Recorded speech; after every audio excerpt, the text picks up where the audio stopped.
as massive wildfires continue to scorch Southern California, fanned by the whipping Santa Ana winds. Thousands of firefighters brace for more extreme fire conditions in the week ahead. 5 fires have raged across California in the past 2 weeks, covering more than 250,000 acres, with 9,000 firefighters combating the flames, according to the California Department of Forestry and Fire Protection, or CAL FIRE.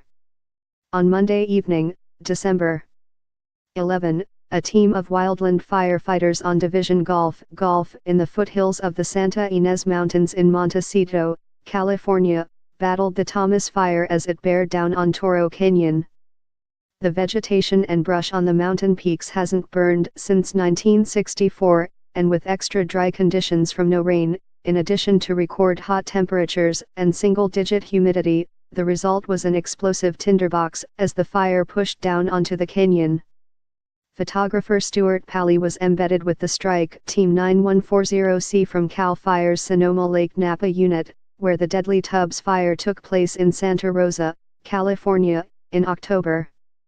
The firefighters' strike team of 5 wildland fire engines was stationed right in the center of the main fire action in Toro Canyon.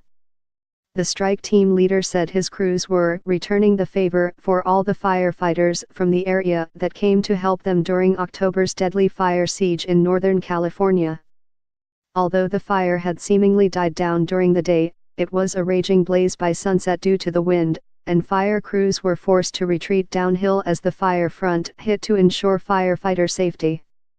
Meanwhile, in attempts to fight the blaze, strike teams shot off incendiary rounds from a flare gun to put defensive fire on the ground and allow fire crews to move downhill out of harm's way.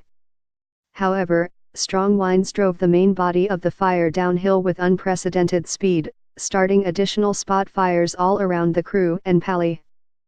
After the main danger of the fire front had passed, the Type 3 brush engines powered up steep hills and narrow residential roads to jump back into the fire and continue protecting homes.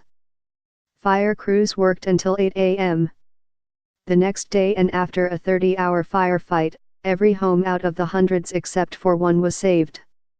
A few outbuildings and vehicles scattered in the brush were lost, but given the extreme fire conditions, the quick work of CAL FIRE crews and other departments made a miraculous save.